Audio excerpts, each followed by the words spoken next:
আসছি bike wash করতে। এটা ডিজিটাল পদ্ধতি, নাম্বার নিয়ে প্লেট নিয়ে ওয়াশ করবে, পলিশ ওয়াশ। তা না ভাই, এটা পলিশ ওয়াশ করবে। ওকে দিয়ে দিলাম, এখনো এটা নিয়ে যাবে।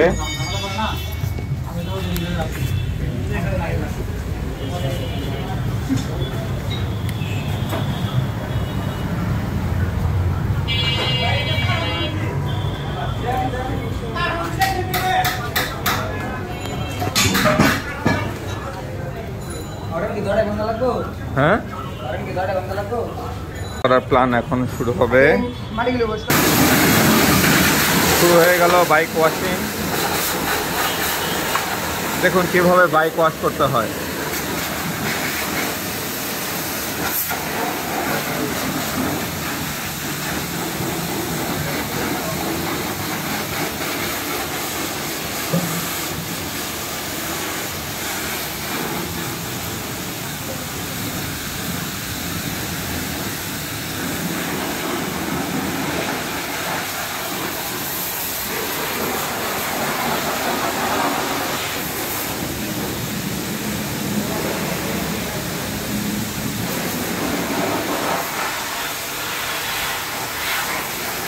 হাইড্রোলিক প্রেসারের মাপটাকে এখন নতুন চকচকে দেখাচ্ছে।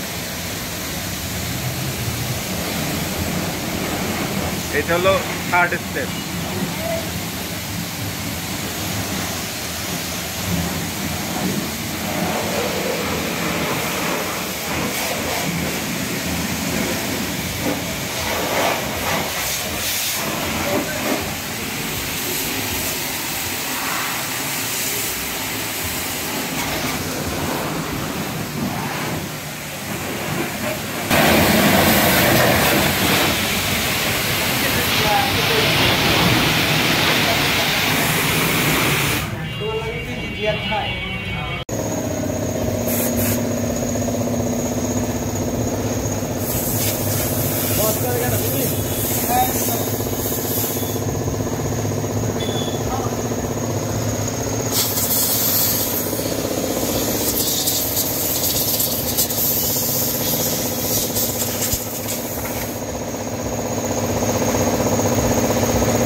হোন্ডা ড্রিম 110, যদিও বাইকটা দেখে চেনার উপায় না, এটা হোন্ডা ড্রিম 110। এটাকে বহুত মডিফিকেশন করার পরে এই অবস্থায় দাঁড়াইছে। হ্যাঁ, এই ডিজাইনগুলো আমার নিজের হাতে করা। Don't stop me, okay, stop করতে নিষেধ করা হয়েছে। এমন দেওয়া দিছে যে স্টিকারই উঠে গেছে।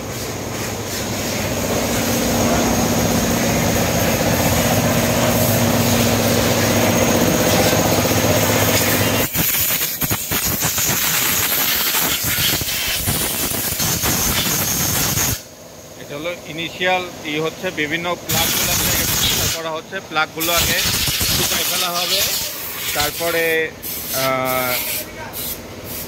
মেইন পাম্প দিয়ে করা হবে। এটা আবার জানি কি দিচ্ছে, এটাই বোধহয় পলিশের দিচ্ছে।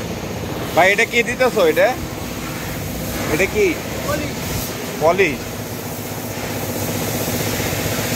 এটা হলো পলিশের স্প্রে। এটার মধ্যে কি দিয়েছো পলিশের মধ্যে? এরকম পলিশ তো দেখি নাই কখনো। যাই হোক, আপনারা দেখুন এটা কিভাবে পলিশ দিয়ে করে। জাস্ট হলো করে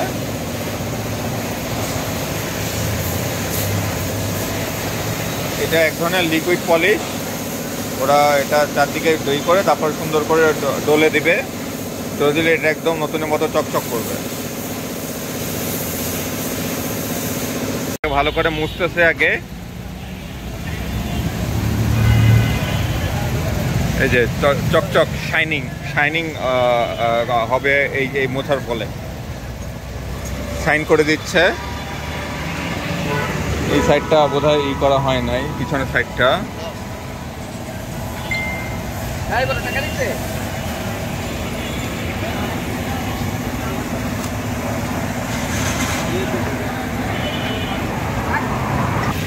অবশেষে প্রস্তুত হয়ে গেল। এখন বাইকের কাজ সম্পাদন হয়ে মানে পলিশিং কাজ প্লাস হলো যে ওয়াশিং সব কিছু শেষ। হ্যাঁ, বাইকটার বর্তমান পরিস্থিতি আমরা দেখে নেই। এই চাবিটা দাও তো, চাবি চাবি চাবি চাবিটা কোথায়?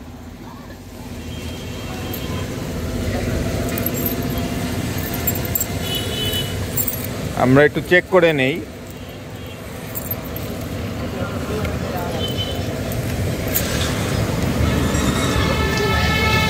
এদিকে লাইট জ্বলছে, হ্যাঁ এদিকে লাইট জ্বলছে, ঠিক আছে সবকিছু মোটামুটি।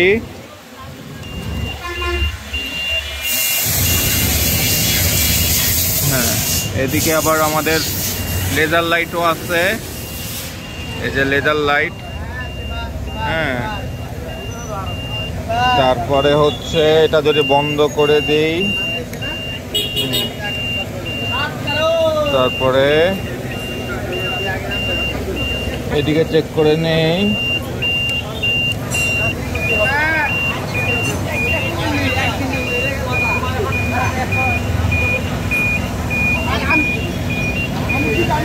তৈরি হয়ে গেল আমাদের বাইক। বাইক ইজ রেডি নাও। হর্নটা একটু চেক করি, সুন্দর।